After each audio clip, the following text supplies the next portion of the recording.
తన కోడలు వారి బంధువుల నుండి తనకు తన కుమారుడికి ప్రాణహాని ఉందని తమని కాపాడండి సారు అంటూ ఒక వృద్ధురాలు వేడుకుంటున్నారు. నేటి ఆధునిక సమాజంలో మానవ సంబంధాలు మరుగున పడిపోయి ఆస్తిపాస్తులు ఆర్థిక లావాదేవీలు తప్ప మనుషుల మధ్య మమతనురాగాలు కొరవడుతున్నాయనడానికి రాజంపేట పట్టణంలోని మన్నూరు రామాలయం సమీపంలో గత ఆదివారం జరిగిన కిడ్నాప్ ఉదాంతమే ఉదాహరణ. అన్నమయ్య జిల్లా రాజంపేట పట్టణం మన్నూరు గ్రామంలో ఆస్తి కోసం తనను కిడ్నాప్ చేసి బెదిరింపులకు పాల్పడ్డారని, వృద్ధురాలు అని కూడా చూడకుండా తనపై భౌతిక దాడికి పాల్పడి ఒంటి మీద నగలు కూడా దోచుకుని ఖాళీ పేపర్లపై బ్యాండ్ పేపర్లపై బలవంతంగా సంతకాలు చేయించుకున్నారని, సంతకాలు చేయకపోతే చంపేస్తామని బెదిరించారని, ఒంటరినైన నన్ను ఇలా ఇబ్బందులు చేసి బెదిరిస్తూ ఆస్తి కాజేసేందుకు కుట్రలు పన్నారంటూ ఆరోపిస్తూ కుడుమల లక్ష్మీ నరసింహ బోరున విలిపించారు.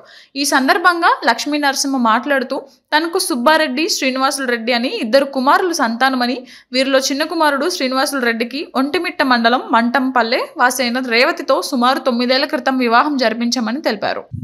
నా పేరు లచ్చినరసమ్మ, పొడవ లచ్చినరసమ్మ. నాకు ఇద్దరు కొడుకులు కోయిట్లో ఉన్నారు. ఒక చిన్న కొడుకు చేసుకొని పెళ్లి చేసుకొని 9 ఏళ్ళు అయింది. 9 ఏళ్ళ నుంచి 1 నెల 2 పిల్ల పుట్టింది. నేను పంపినంట అంటే వాళ్ళ అమ్మ జమ చేసి రప్పించుకుని అంచి నా నీళ్ళు పోయినాక నేను పోయినా, నువ్వు పంపిమ్మా బయసనంగా ఉంటుంది పంపిమ్మా అంటే నేను పంపించేదని కాదు, అది పెద్ద మనిషి చేత అనిపించిన. ఆమెను పొద్దుకినాక కూర్చున్నాము కొత్తల్లా, ఆమెను వచ్చేసినాం. వచ్చినాక మళ్ళా ఒక 4 నెలలు అట్లా ఉంటారు. ఆమెను మళ్ళా పోలీసు వాళ్ళను పెద్ద మనుషులు అందరూ వేసుకొచ్చినారు. నాది ఏమి లేదు, నేను తెలియని దాన్ని, నన్ను ఎందుకు ఈ ప్రకారం బాగుంటాము అని అంటే కడపంతా తిప్పినారు, ఒంటిమిట్ట అంతా తిప్పినారు. నాకు న్యాయం తీయాల. మళ్ళా ఆఖరికి వచ్చేళ్ళకి అమ్మ ఆ ఇంటికాడికి కావద్దన్నారు పోలీసు వాళ్ళు. మళ్ళీ నా ఇంటికాడికి రాకుండా ఉన్నారు. నువ్వు ఏడన్నా కాసిన ఆయన కాడు ఉండు ఆయన కాడికి ఉన్నా. నేను ఎందుకుంటా కాసిన ఆయన కాడ ఇల్లు బాకి సంపాదించుకొని నేను నా కట్టం కానేది నా కష్టార్థం సంపాదించుకొని ఎందుకుంటానంటే కోర్టుకు వేసుకోమన్నారు. ఆ కోర్టు గొడక వేసున్నాము.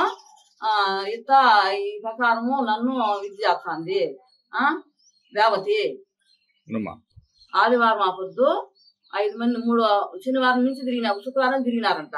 తిరిగితే నేను చెక్కలేదా, నేను నాకేం తెలుసు, వస్తానే ఉన్నారు తిరుగుతానే ఉన్నారు. మళ్ళీ ఆదివారం ఆ పొద్దు నేను అటు పోయినా, ఆమెను కనిపెట్టుకోని ఉండి వాళ్ళ మాధవి ముందు దావ చూపించినాడు. ముందు కారు ముందు పోయింది. మళ్ళీ వీళ్ళు నలుగురు కోరికన్యలు పట్టుకున్నా. ఆమె నలుగురు పట్టుకొని దౌర్పలు వేసుకుంటున్నారు. వీళ్ళు బయట లేదు. బయట లేకనంటే ఆమెను పోయమ్మ పోనాయన నచ్చిన అచ్చా నోరు మూసేసినారు.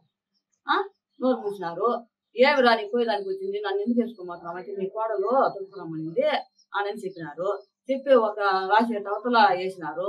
వేసిన పొద్దే ఒక లాయర్ వచ్చి అన్ని గుర్తులు వేపించుకొని పోయి మళ్ళా మంగళవారం ఆ పొద్దు మళ్ళా వచ్చి ఒక బిల్లలో ఒకటి ఎత్తుకొని వచ్చి అన్ని చేసి దౌర్జన్యంగా చేసి చెల్లు కమ్మలు నాకాడ బొల్లి మీద ఏముంది అని చెప్పుకొని ఆమెని సక్కపోయినాడు. ఈ ప్రకారం చేస్తా నా పోలీసు వాళ్ళు న్యాయం చేయలేదు. కంప్లైంట్ ఇచ్చినాం కదా ఇటు కిడ్నాప్ చేసినారని, నాకు న్యాయం చేయలేదు. ఎవరు చేయాలి న్యాయము? నన్ను నా పానం మీద ఇది ఉన్నది. నన్ను చంపితే ఎవరు దిక్కు? పోలీసు వాళ్ళకే ఇది కావాలి కదా. ఎవరు నాకు లేరు, నేను ఒక్కదాన్నే ఉందా.